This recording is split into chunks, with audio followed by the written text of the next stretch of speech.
My name's Martin Lawrence. I'm the co-founder of the Merton Dreams Trust. We're a Doncaster-based cancer charity that works very similar to kind of Make-A-Wish in terms of we try to answer dreams, grant wishes for local people and for people of all ages and cancer conditions as well. Eve Merton, she was my mother. She sadly passed away in 2011. We formed the charity around about 6 months after my mother's passing.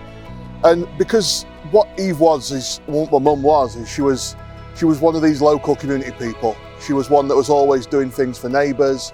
She was one of these, if there was a Christmas club, she wanted to do the collections for it. She was one that was always looking to help people that needed it, really.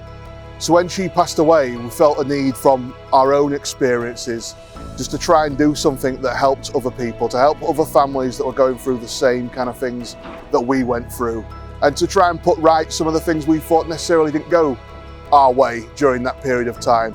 And if we could do literally anything to try and help the family and patient smile during a time they needed it the most, but it was the hardest to kind of do, that's the reason, that's what we wanted to do. Now, the reason why we did that kind of thing and the kind of backstory as to why we geared it the way it would go was during my mum's illness. We'd been told that she literally had weeks to months maximum to live, and this was at the beginning of December. And the only thing that she wanted during that time was she wanted to be at home for Christmas. She wanted to spend one last Christmas together as a family so we could enjoy it like we always used to. But the problem is the doctors said that we needed X amount of equipment to be able to do this. There was a bed that we needed, there was a chair that we needed medications, the NHS didn't do it. And there was lists of things that the NHS couldn't help us with. So we did like everybody else. We went to these charities. We went to a multi-million-pound charity. I won't mention the name of it.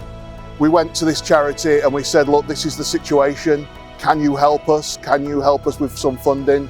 And after a kind of 18-page list of things that they wanted and a tick sheet and the application process that we went through, they said that they didn't deem it as a priority in their list of priorities. At which point our natural feeling was, as a family, was if this isn't a priority with weeks to live, what is a priority to you? Now, this charity is a fantastic charity. I'm not doing them out, but they are a multi-million-pound national charity that we all kind of donate money for. And in that period of time, we needed over £1,000 to be able to get this equipment. And they offered to give us £400 because it wasn't their priority, which left us nowhere. And in the end of that, it turned out that it was my work colleagues. It was my work colleagues that raised the extra money for me.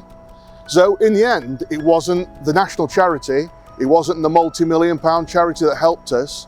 It was working class people of Doncaster that just wanted to help a colleague and wanted to help somebody else in the Doncaster area. And that's what we're literally all about. We do all this to try and raise money and help other people in the Doncaster area.